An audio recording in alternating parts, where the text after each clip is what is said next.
Hello everyone, जय हिंद and welcome to my channel general Gyan. This is Hemant Puri. देखो, ये बुक महेश कुमार बर्नवाल का जनरल स्टडीज के लिए ऑब्जेक्टिव क्वेश्चन बैंक का है। ठीक है, इसमें one of the important questions आपको मिल जाएंगे अप्रॉक्स जीएस जनरल स्टडीज के सारे सब्जेक्ट से। ठीक है, तो हम लोग अभी फिलहाल कवर कर रहे हैं जनरल स्टडीज। ठीक है, जनरल स्टडीज में बायोलॉजी में हम लोगों ने already cell structure and human anatomy cover कर चुके हैं।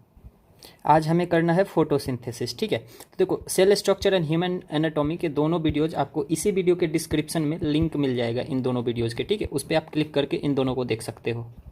तो चलो अभी हम लोग शुरू करते हैं फोटोसिंथेसिस के क्वेश्चंस को देखना। ठीक है, तो देखो, पर्टिकुलरली इसमें मैं आपसे क्वेश्चंस करूंगा। ठीक है, and you have to answer particularly. उसके बाद मैं आंसर दूंगा विथ एक्सप्लेनेशन। तो देखो, हमारा फर्स्ट क्वेश्चन क्या है? What happens during the photosynthesis in green plants? Photosynthesis के दौरान ग्रीन प्लांट्स में क्या होता है? ऑप्शंस क्या हैं? Taking nitrogen and releasing oxygen. ठीक है, taking nitrogen and releasing oxygen, taking CO2 and releasing O2, taking oxygen and releasing CO2, और taking oxygen and releasing nitrogen. आपको आंसर करना है। तो इट्स क्वाइट इजी, आप कह सकते हो। ठीक है, कि हाँ, CO2 लेता है एंड ऑक्सीजन रिलीज करता है। ठीक है, तो आंसर बी इज करेक्ट। तो देख लेते हैं हम लोग इसका।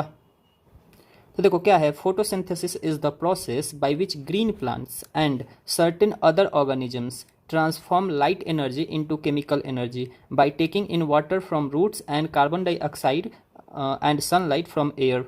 Plant converts it into glucose. ठीक है, ग्लूकोज क्या? Sugar, and release oxygen. Simply समझो कि फोटोसिंथेसिस में क्या होता है। ये एक पर्टिकुलरली खाना बनाने का प्रोसेस है, जो किन में होता है? वैसे ऑर्गेनिजम्स में होता है जिनमें क्लोरोफिल पाया जाता है। ठीक है, तो आप अब ये मत समझना कि सिर्फ प्लांट में ही क्लोरोफिल पाया जाता है।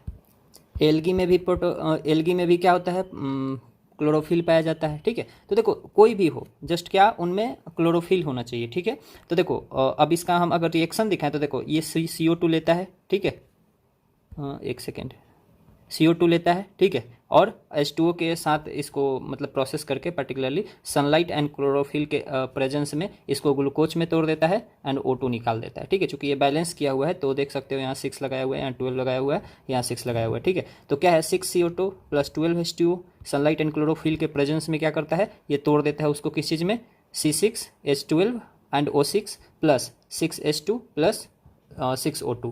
अब आप ये समझो कि ये जो भी प्लांट है पर्टिकुलरली, ये जो बना रहा है क्या? ऑक्सीजन। ये गैस के फॉर्म में नहीं बनाता है। ठीक है, ये किस चीज़ के फॉर्म में बनाता है? वाटर के फॉर्म में बनाता है। ठीक है, वाटर के फॉर्म में बनाता है, और यही वाटर फिर इवेपोरेट होकर क्या होता है? चेंज हो जाता है ऑक्सीजन में। ठीक है, तो चलो सेकंड क्वेश्चन देखते हैं हम लोग। सेकंड क्वेश्चन क्या है? Which are of the following gas is essential for photosynthesis process? ठीक है, इनमें से कौन सा गैस इसेंशियल है? CO2, N2 या O2? तो आई नो कि आपको आंसर मालूम होगा। ठीक है, CO2। तो चलो ठीक है, क्या है आंसर? CO2 है।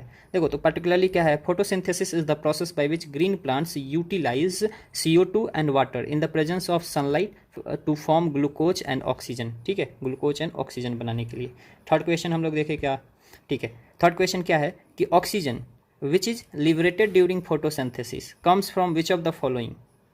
अभी मैं बताया था, वाटर के फॉर्म में कार्बन डाइऑक्साइड, क्लोरोफिल या फोटोसिंथेसिस एसिड। ठीक है, तो ऑफकोर्स क्या होगा?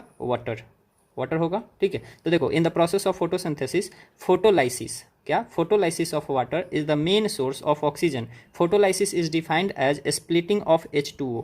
क्या है इसका? टूटने का process, H2O molecule into hydrogen ions, electrons and oxygen in this presence of sunlight, light कह सकते हो, फोटॉन्स। ठीक है, तो फोटोसिंथेसिस में ये जो ऑक्सीजन होता है किस फॉर्म में आता है? तो ये वाटर के फॉर्म में आता है। ठीक है, चलो नेक्स्ट क्वेश्चन क्या है? Which of the following colour wavelength of light are strongly absorb by plants? ठीक है, आपको बताना है कि which of the following colour wavelength of light are strongly absorb by plants. ठीक है, ऑप्शंस क्या है? Violet and orange, blue and red, indigo and yellow and violet.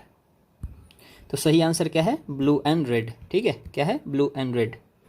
तो एक्सप्लेनेशन हम लोग देख लेते हैं। देखो, जो ग्रीन प्लांट्स है, ग्रीन प्लांट्स अपीयर ग्रीन, क्या? ग्रीन प्लांट्स अपीयर ग्रीन, मतलब हरे पौधे जो होते हैं वो हरे दिखते हैं, because they contain a pigment called chlorophyll. Chlorophyll की वजह से chlorophyll absorb certain wavelength of light within the visible spectrum it usually absorbs red. Red क्या होता है, इसका बहुत ही लंबा वेवलेंथ होता है। देखो वेवलेंथ आपको समझ में आता है ना, देखो सिंपली वेवलेंथ किसे कहते हैं, देखो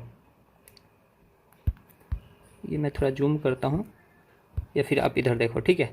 देखो वेवलेंथ जब भी निकालते हैं ना, तो देखो ये वेवलेंथ कैसे चलता है, ऐसे, ठीक है। तो देखो यहाँ से यहाँ तक के डिस्टेंस को कहते हैं, मैं बदलता हूँ, देखो यहाँ से यहाँ तक के डिस्टेंस को कहते हैं वेवलेंथ, ठीक है। ये वेव का लेंथ है, एक वेव, ठीक है। अब देखो किसी में क्या होगा, ये बड़ा बड़ा होता है, ठीक है, जो ये रेड का बड़ा होता है, ठीक है।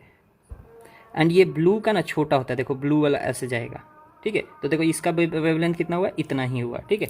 तो ये डिफरेंस है वेवलेंथ में, ठीक है। लॉन्ग वेवलेंथ किसका होता है, रेड का, ठीक है। एंड ब्लू का किसका होता है, short wavelength. Regions of the visible light spectrum, ठीक है।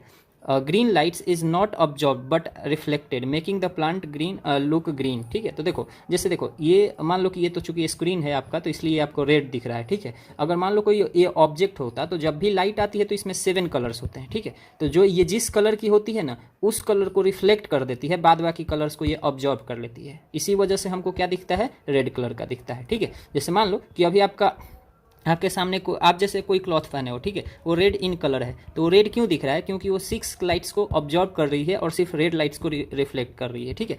इसी तरह ग्रीन प्लांट्स में होता है क्लोरोफिल, ठीक है। ये क्लोरोफिल क्या करता है कि ग्रीन कलर को रिफ्लेक्ट कर देता है, ठीक है, बाद बाकी सारे कलर्स को ऑब्जॉर्व कर लेता है, ठीक है। इसलिए हमें क्या दिखता है, ये ग्रीन दिखता है। नेक्स्ट क्वेश्चन देखते हैं। Most of the oxygen on earth is produced by, धरती पे जितने भी ऑक्सीजन का प्रोडक्शन होता है, इसका मैक्सिमम पार्ट कहाँ से ये प्रोड्यूस होता है, ग्रासेस से, एल्गी से, ट्रीज से या पैडी फील्ड से। तो आपको सही जवाब देना है। तो आई नो कि आप कह रहे होगे एल्गी, ठीक है, नहीं ट्री गलत है, ठीक है, क्या होगा, एल्गी, ठीक है।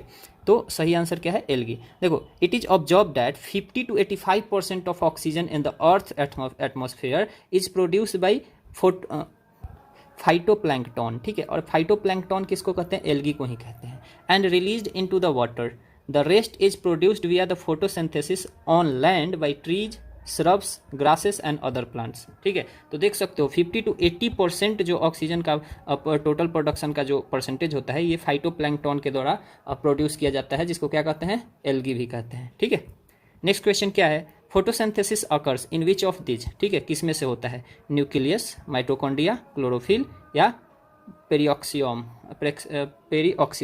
ठीक है, पेरोक्सीसोम, ठीक है। तो आपको ये 4 ऑप्शन है, आपको सही आंसर बताना है, ठीक है। तो क्या है आंसर, क्लोरोफिल, ठीक है, क्या है, क्लोरोफिल। तो देखो photosynthesis begins when energy from light is absorbed by the proteins called reaction centres, ठीक है, that contains a green pigment called chlorophyll, ठीक है। तो यहीं पे ये रिएक्शन होता है फोटोसिंथेसिस। देखो फोटोसिंथेसिस में पर्टिकुलरली हो क्या रहा है, तो लाइट एनर्जी जो आ रही है सूरज से। अब आपको ये भी पता होगा कि पृथ्वी पे अगर एनर्जी का सोर्स देखा जाए तो एक ही चीज़ है, उसका नाम है क्या, सनलाइट, ठीक है। तो सनलाइट यहाँ से 100% अगर चलती है तो पृथ्वी पे कितना पहुँचती है, 10%, ठीक है। तो देखो सिंपली इतना समझो कि ये जो लाइट एनर्जी को कन्वर्ट करने का, लाइट एनर्जी को केमिकल एनर्जी में कन्वर्ट किया जाता है। ये ग्लूकोज क्या है, देखो लाइट एनर्जी को ग्लूकोज में ही बदला जा रहा है, ये ग्लूकोज है क्या, तो ये केमिकल एनर्जी है, ठीक है। तो ये लाइट एनर्जी को केमिकल एनर्जी में कन्वर्ट करने का काम किसका है, तो बस एक ही के पास ये क्षमता है, औकात है कह सकते हो, वो है क्लोरोफिल के पास, ठीक है। तो ये क्लोरोफिल जिसमें भी पाया जाएगा वो लाइट एनर्जी को केमिकल एनर्जी में कन्वर्ट करेगा, ठीक है। लेकिन अनफॉर्चुनेटली ये सिर्फ और सिर्फ किस में पाया जाता है, प्लांट्स में या फिर एल्गी में, ठीक है, एल्गी में। अब साइंटिस्ट इस पे विचार कर रहे हैं कि किसी तरह क्लोरोफिल ह्यूमन बॉडी के ऊपर एक पतला सा लेयर बना के डाल दिया जाए तो ह्यूमन बॉडी भी सनलाइट में चार्ज हो जाएगा, ठीक है। तो आपको भी डायरेक्ट इधर से ग्लूकोज मिलेगा कन्वर्ट होकर, ठीक है। तो उस ग्लूकोज को फिर सेल तोड़ लेगा, ठीक है। तो आपको पता है ना, देखो एक चीज़ और मैं बता ही देता हूँ, इधर आ जा भाई, चलो इधर बताता हूँ। देखो हमारे शरीर में फूड का सबसे पहले क्या होता है, डाइजेशन के बाद क्या होता है, ऑब्जॉर्प्शन इसका होता है। डाइजेशन जब हो जाता है तो क्या होता है, इसका ऑब्जॉर्प्शन होता है, ठीक है, ऑब्जॉर्प्शन होता है, ठीक है। जब ऑब्जॉर्प्शन हो जाता है तो इसको भेज दिया जाता है एसिमिलेशन के लिए, ठीक है। इसको क्या कहते हैं, एसिमिलेशन के लिए भेज दिया जाता है, ठीक है। ये कहाँ भेजा जाता है, तो देखो एसिमिलेशन सेल के पास होता है, ठीक है। अब देखो आप इस चीज़ इन सब को समझो, जो हमारे ये फाइनली फूड से जो फूड जो टूटा, मतलब डाइजेस्ट हुआ, ठीक है, एब्जॉर्ब हुआ इसमें से, तो एब्जॉर्ब क्या होता है, कार्बोहाइड्रेट्स होते हैं, ठीक है। तो मैं चलो कार्बोहाइड्रेट्स को सीट लेता हूँ, ठीक है। इसको कार्ब्स भी कहते हैं, कार्ब्स कहते हैं, ठीक है। तो देखो ये 2 स्टेज में होता है, स्टेज नंबर 1, स्टेज नंबर 2, ठीक है। तो स्टेज नंबर 1 में किसके पास होता है, तो सबसे पहले होता है साइटोप्लाज्म में। कहाँ होता है, साइटोप्लाज्म में होता है। अब ये साइटोप्लाज्म में पहुंचता है जैसे ही, तो ये सबसे पहले टूटता है, पहुंचता है किसमें, C6H12O6 में, ठीक है, O6 में। और ये ऑक्सीजन के हेल्प से ये तोड़ दिया जाता है साइटोप्लाज्म में, ठीक है। यहाँ से ये स्टेज 1 का प्रोसेस कंप्लीट हो गया। अब ये भेज दिया जाता है कहाँ, माइटोकॉन्ड्रिया के पास, ठीक है। माइटोकॉन्ड्रिया होता है ना, माइटोकॉन्ड्रिया, ठीक है, माइटोकॉन्ड्रिया के पास भेज दिया जाता है। अब माइटोकॉन्ड्रिया इसको क्या करता है, देखो इसी को तोड़ देता है, H2O plus CO2 plus 38 ATP energy में, ठीक है। फाइनली ये एनर्जी रिलीज हो जाता है, ठीक है। तो देखो ये किससे टूटा, इवेंचुअली अगर देखो तो इससे टूटा, ग्लूकोज टूटा। अब समझो आपको फोटोसिंथेसिस के प्रोसेस में डायरेक्ट क्या मिलेगा, ग्लूकोज मिलेगा, ठीक है, ग्लूकोज मिलेगा। बस सेल सीधे काम कर देगा इसका, मतलब बीच में का जो ये डाइजेशन एब्जॉर्प्शन एसिमिलेशन ये जितना प्रोसेस था ये सब खत्म, ठीक है। तो आपका दिमाग हो जाएगा और बड़ा, तो आप और बड़े बड़े काम करोगे, ठीक है। एक ही बार में UPSC क्लियर 2 महीने के पढ़ाई में चलो ठीक है, अब हम लोग बड़े बड़े सपने देख लिए, ठीक है। जब क्लोरोफिल आ जाएगा हमारे भी बॉडी में तो देखेंगे उस समय क्या करना है। अभी हम लोग 7 नंबर क्वेश्चन देखते हैं, ठीक है।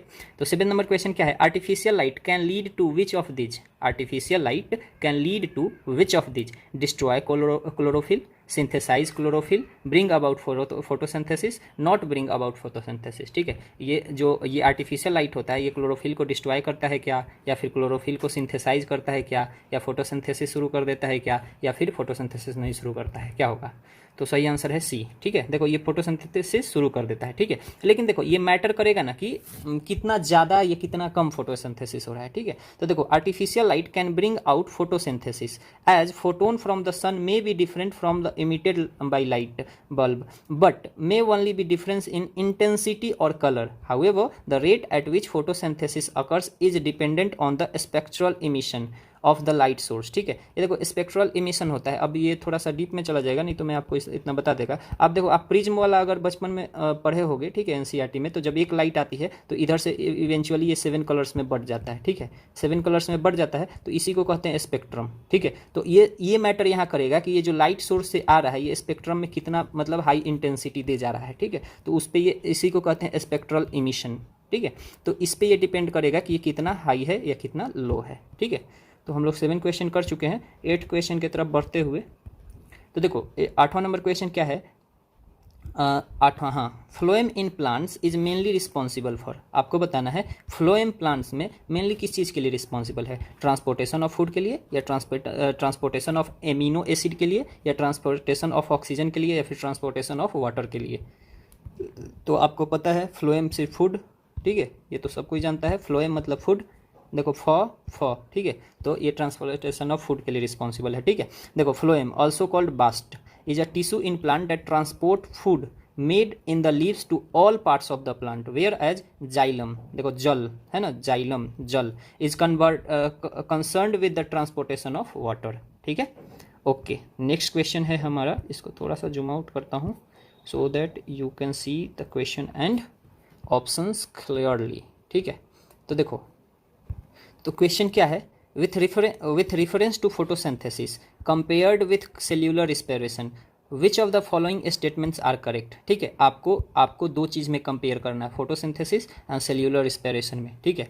तो इनमें से कौन सा स्टेटमेंट सही है। स्टेटमेंट क्या है, glucose is the main product in photosynthesis while ATP is in case of cellular respiration, ठीक है। मतलब फोटोसिंथेसिस का मेन प्रोडक्ट क्या है, ग्लूकोज, जबकि सेल्यूलर रिस्पिरेशन का मेन प्रोडक्ट क्या है, ATP, ठीक है। ये स्टेटमेंट पहला हो गया। In case of cellular respiration the electron transport chain occurs at the beginning while in case of photosynthesis it comes at the end of the process, ठीक है। देखो सेल्यूलर रिस्पिरेशन में क्या होता है, सेल्यूलर रिस्पिरेशन में पर्टिकुलरली क्या होता है कि जो इलेक्ट्रॉन का ट्रांसपोर्टेशन का जो चेन बनता है ये शुरू में ही बन जाता है, जबकि फोटोसिंथेसिस में ये एंड में आता है। तो आपको बताना है कि सिर्फ 1, सिर्फ 2, या फिर दोनों, या फिर दोनों में से कोई नहीं। तो सही आंसर क्या होगा, ओनली 1, ठीक है। क्यों होगा, क्योंकि देखो इसमें ये उल्टा कर दिया है, ठीक है। देखो सेल्यूलर रिस्पिरेशन में चेन लास्ट में बनता है, मैं अभी रिएक्शन से भी दिखाया था, और जबकि फोटोसिंथेसिस में ये चेन पहले ही बन जाता है, ठीक है। तो देखो अगर मैं इसको रीड आउट करूँ, ठीक है। तो देखो थोड़ा सा मैं पेन चेंज कर लूँ। Okay, photosynthesis organisms attempt to format glucose as a food source, whereas organisms that utilize cellular respiration break down glucose into ATP, which is the main energy carrier of the cell. यहाँ से आपका clear हो गया। Okay देखो, photosynthesis uses the energy obtained from light to free electrons from the chlorophyll pigment that collect the light. Chlorophyll molecules do not have an infinite supply of electrons, so they gain the lost electron from a molecule of water. Oxygen is created as a byproduct, ठीक है। By product में क्या बन जाता है, oxygen, and expelled into the atmosphere. जबकि इसके उल्टा ही क्या होगा, cellular respiration the electron transport chain occurs after the glucose has been broken down. 8 molecules of NADPH and 2 molecules of FADH2 remains. These molecules donate electrons and hydrogen ions to the electron transport chain. तो देख रहे हो, इसमें उल्टा बाद में हुआ। तो सिंपली आपको इतना ध्यान में रखना है कि जो सेल्यूलर रिस्पिरेशन है इसमें इलेक्ट्रॉन ट्रांसपोर्टेशन का चेन होता है, ये बाद में, ये बिगिनिंग में नहीं, ये कहाँ होता है, एंड ऑफ द प्रोसेस में शुरू होता है, ठीक है। जबकि फोटोसिंथेसिस में कहाँ होता है, बिगिनिंग में ही शुरू हो जाता है, ठीक है। अब देखो नेक्स्ट क्वेश्चन क्या है, which of the following statement is incorrect about NADPH, ठीक है। It is a product of first stage of photosynthesis, ठीक है। It fuels the reaction to the second stage, it acts as an oxidant, it is a source of electrons in nitrogen fixation. तो देखो सही answer क्या है कि it acts as an oxidant, ठीक है। तो देखो NADPH acts as antioxidant. It provides the reducing equivalence of oxidation reaction involved in the practicing against species. देखो क्वेश्चन क्या बोला था, इनकरेक्ट पूछा था। तो इट इज एन ऑक्सीडेंट, ये क्या है, जबकि ये क्या है, एंटीऑक्सीडेंट है, ठीक है। इसमें ऑक्सीडेशन रिएक्शन से देखो ये रिएक्शन है, ठीक है। अब आप पूछोगे कि ठीक है ये NADPH क्या है, देखो तो इसको कहते हैं, देखो निकोटिनामाइड एडिनाइन डाइन्यूक्लियोटाइड फॉस्फेट। इसको क्या कहते हैं, निकोटिनामाइड एडिनाइन डाइन्यूक्लियोटाइड फॉस्फेट, ठीक है। अब तो इसी में हम क्या देख लेते हैं, NADPH, ठीक है। इसी को हम लोग क्या कर देते हैं, NADPH। अब देखो आप ये पूछोगे क्या है, तो देखो पर्टिकुलरली ये ऐसा चेन बनाता है, ठीक है, ऐसा ये चेन बनाता है। तो आपको इसमें क्या ही समझ में आएगा। तो ये चूंकि केमिस्ट्री का लैंग्वेज हो जाता है तो इसको केमिस्ट्री में हम लोग देख लेंगे कभी, ठीक है। चलो नेक्स्ट क्वेश्चन देखते हैं, ठीक है। Which of the following statements are correct, ठीक है। आपको बताना है इनमें से कौन सा स्टेटमेंट करेक्ट है। ADP is formed when phosphate group is added to ATP, ठीक है। सेकंड क्या है, the reaction in the first stage of photosynthesis may not require light to proceed, ठीक है। कि the reaction in the first stage of photosynthesis may not be required light to proceed, ठीक है। तो आपको बताना है इनमें से कौन सा स्टेटमेंट सही है। तो एक्चुअली में इनमें से दोनों में से कोई भी स्टेटमेंट सही नहीं है, ठीक है। तो देखो समझो, ATP को क्या कहते हैं, एडिनोसाइन ट्राइफॉस्फेट, ठीक है। Is formed when a phosphate group is added to ADP क्या होता है, एडिनोसाइन डाइफॉस्फेट, ठीक है। In a process called photophosphorylation, ठीक है। क्या कहते हैं इसको, फोटोफॉस्फोराइलेशन, ठीक है। मतलब क्या कि पर्टिकुलरली देखो ATP क्या होता है, जब इसमें फॉस्फेट ग्रुप ऐड कर दिया जाता है ADP में, ठीक है। और इस प्रोसेस को कहते हैं फोटोफॉस्फोराइलेशन, ठीक है। When light energy is converted to chemical energy, the reaction is the first stage of photosynthesis, required light in order to proceed, ठीक है। इसमें लाइट रिक्वायर्ड होता है, ठीक है। The main objective is to convert light energy from the sun to chemical energy, ठीक है। 12 number question देख लेते हैं। देखो chlorophylls are most sensitive to which light, chlorophyll are most sensitive to which light, blue, green, red. तो आपको बताना है तीनों में से कौन कौन, ठीक है। तो देखो शुरू में ही बताया था ब्लू एंड रेड, ठीक है। तो क्या हो जाएगा 1 and 3, ठीक है। क्या हो जाएगा 1 and 3। देखो chlorophyll present on the membrane of thylakoides absorbs the red and blue segment of the white light since photosynthesis occur most effectively at these wavelengths. When the light falls on the plant, the chlorophyll pigment absorb the light and electrons in it get excited. The process occurs in complex protein system collectively called photosystem. ठीक है, इसे ही क्या कहते हैं, collectively photosystem. तो देख सकते हो रेड एंड ब्लू पर्टिकुलरली। ठीक है, देखो नेक्स्ट क्वेश्चन क्या है, which of the following occur in the light reaction phase of photosynthesis. ठीक है, which of the following occur in the light reaction phase of photosynthesis, generation of ATP and NADPH। ठीक है, release of oxygen. क्या होता है इनमें से, only one या ओनली टू या both 1 and 2 and none of them. क्या होता है, तो क्या होता है, बोथ 1 and 2। ठीक है, देखो जनरेशन ऑफ एटीपी होता है एंड NADPH और ऑक्सीजन भी रिलीज हो जाता है। ठीक है, तो देखो पर्टिकुलरली क्या है, light reaction occurs in chloroplast of the mesophyll cells of the leaves. Chloroplasts are the double membrane called organelles comprising of stacked discs like a structure called thylakoids, which are site of chlorophyll. ठीक है, यही chlorophyll होता है। The main purpose of light reaction is to generate organic energy molecules as ATP and NADPH, which are further required for dark reaction. मतलब क्या, next phase of photosynthesis. ठीक है, oxygen is also released by the plant into atmosphere as a waste product in the same phase. इसी में देखो इनका oxygen किस form में निकलता है, वेस्ट प्रोडक्ट के फॉर्म में निकलता है। ठीक है, और जिसको हम लोग यूटिलाइज करते हैं। ठीक है, देखो तो इस चैप्टर में इतना ही था, आगे हम लोग करेंगे विटामिन्स। देखो आपको हो सकता है कि ये थोड़ा सा टफ लगे, ठीक है,